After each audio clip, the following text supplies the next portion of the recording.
ketika orang tua itu sedang menangkap ikan. Dia secara tak terduga menemukan sebuah botol emas kuno. Namun botol itu tertutup oleh kotoran. Terlihat seperti batu pecah. Orang tua itu tidak terlalu memikirkannya. Langsung melemparkannya ke tumpukan pasir di sebelahnya. Beberapa tahun kemudian, botol emas itu ditemukan oleh seorang pejalan kaki lain. Dan digunakan sebagai alat untuk menumbuk bawang putih. Kemudian jatuh ke tangan seorang pekerja yang tidak mengerti nilainya. Digunakan untuk mengisi celah di tembok kota.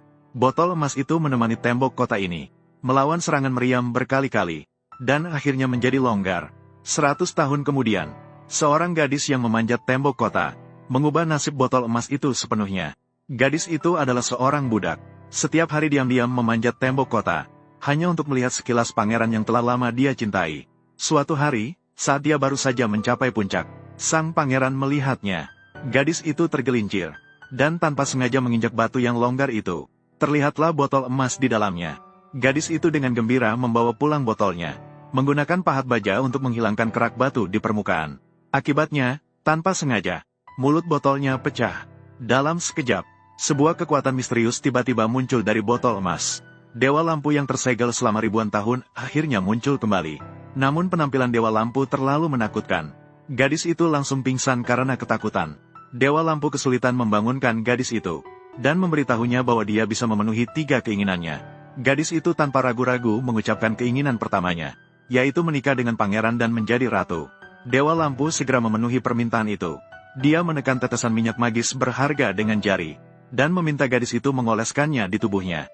Kemudian, saat sang pangeran tidur, dia dengan lembut mengucapkan nama gadis itu di telinganya.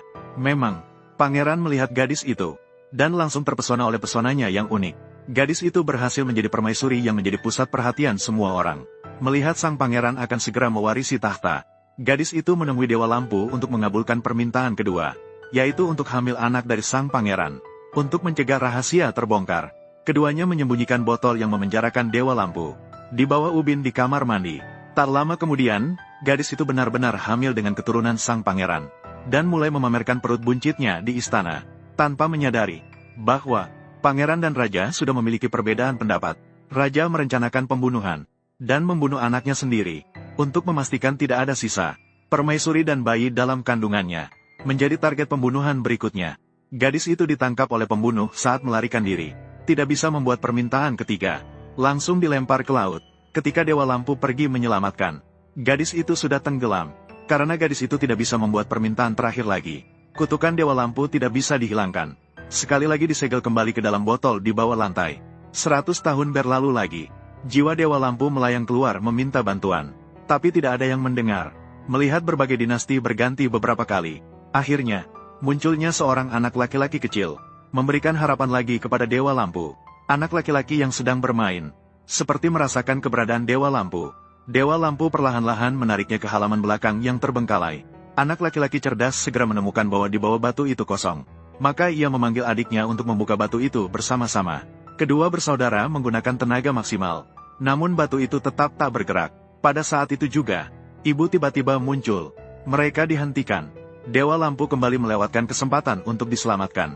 Sejak itu, Dewa Lampu melayang di sekitar anak laki-laki setiap hari, bertekad untuk menariknya kembali ke halaman belakang. Namun pada usia 11 tahun, anak laki-laki itu mewarisi tahta. Dia mulai berperang di medan perang pada usia 20 tahun. Dengan cepat berubah menjadi seorang tiran yang haus darah. Karena takut kehilangan kekuasaan, dia melakukan patroli malam di dalam istana dengan menunggang kuda. Bahkan ingin membunuh adik laki-laki yang tidak berdosa. Namun dicegah oleh ibunya tepat waktu. Ibunya untuk menghancurkannya.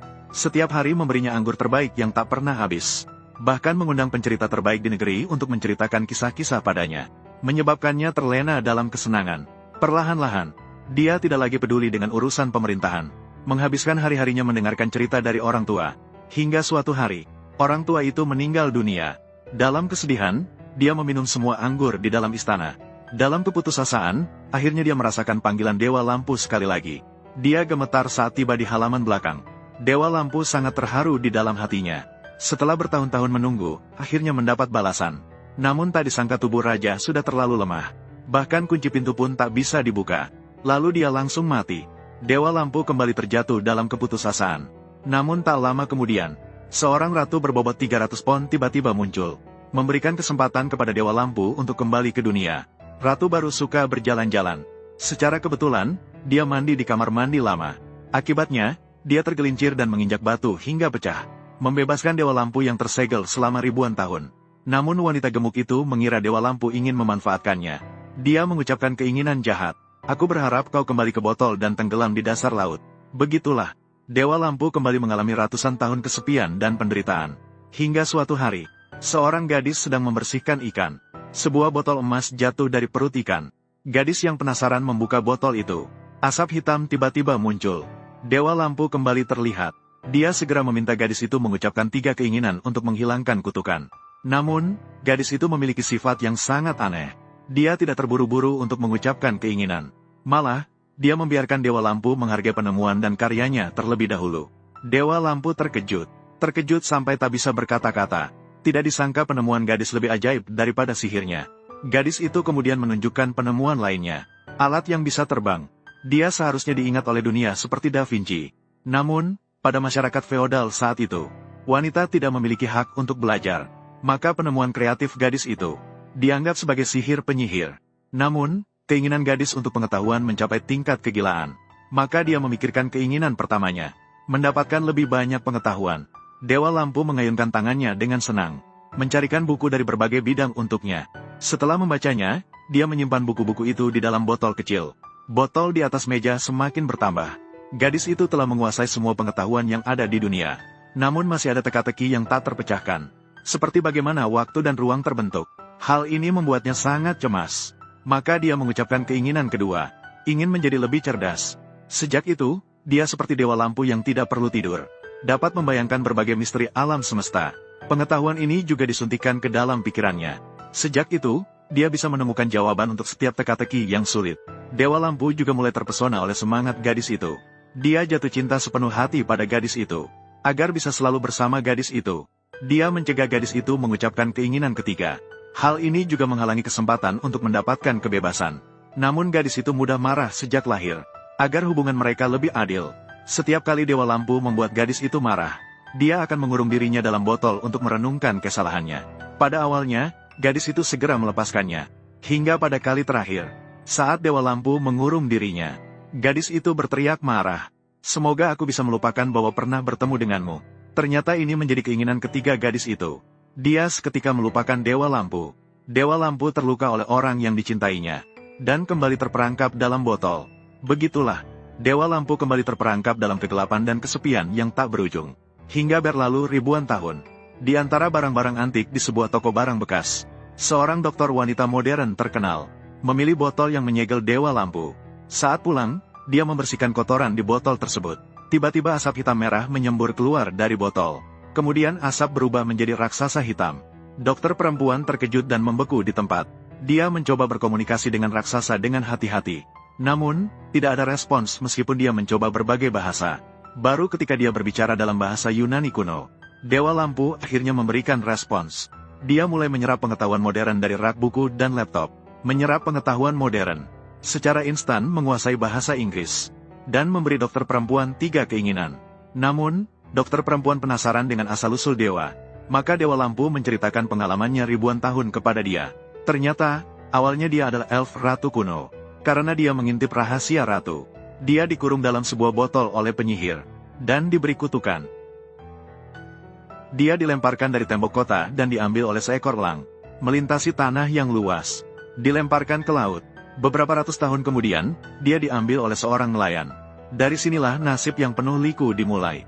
Berturut-turut mengalami 3 tuan yang tidak bisa menghancurkan kutukan, terutama pada kesempatan terakhir. Dengan kerinduan yang tak berkesudahan, dikurung kembali. Akhirnya jatuh ke tangan seorang wanita dokter. Wanita dokter merasa simpati setelah mendengar kisah lampu ajaib. Maka ia mengungkapkan keinginan pertamanya, agar lampu ajaib jatuh cinta padanya dan menjadi pacarnya. Dia meminta lampu ajaib untuk memberikan semua kerinduannya selama ribuan tahun padanya. Lampirannya memang memberikan cinta dan perhatian yang tak terbatas kepada dokter wanita, menjadi sandaran terkuat dalam hidupnya. Namun kebahagiaan itu tidak berlangsung lama. Wanita dokter membawa botol lampu ajaib saat naik pesawat. Botol tersebut diperiksa dengan sinars di pemeriksaan keamanan. Tidak lama kemudian, tubuh lampu ajaib mulai berubah aneh. Tubuhnya mulai perlahan-lahan menghilang. Karena gelombang elektromagnetik di masyarakat modern terlalu sering, tubuh lampu ajaib tidak bisa beradaptasi dengan lingkungan masyarakat modern. Jadi sang dokter wanita mengucapkan keinginan ketiga. Semoga Dewa Lampu bisa kembali ke dunianya sendiri. Saat kata-katanya baru saja diucapkan, botol sihir yang memenjarakannya langsung pecah. Dewa Lampu akhirnya mendapatkan kebebasan yang selama ini diinginkannya. Keesokan harinya, sang dokter wanita menemukan bahwa Dewa Lampu telah pergi. Selama 3 tahun berikutnya, sang dokter wanita menulis kisah Dewa menjadi sebuah buku. Saat dia menutup bukunya, siap pulang ke rumah, tiba-tiba merasakan sesuatu. Berbalik dan melihat, Dewa Lampu perlahan-lahan mendekatinya. Meskipun dia tidak bisa menemukan cara untuk beradaptasi dengan masyarakat modern, namun memutuskan untuk datang menjenguk sang dokter wanita setiap beberapa waktu. Meskipun tidak bisa selalu bersama, namun saling terhubung secara batin. Bagi sang dokter wanita, itu sudah cukup baginya.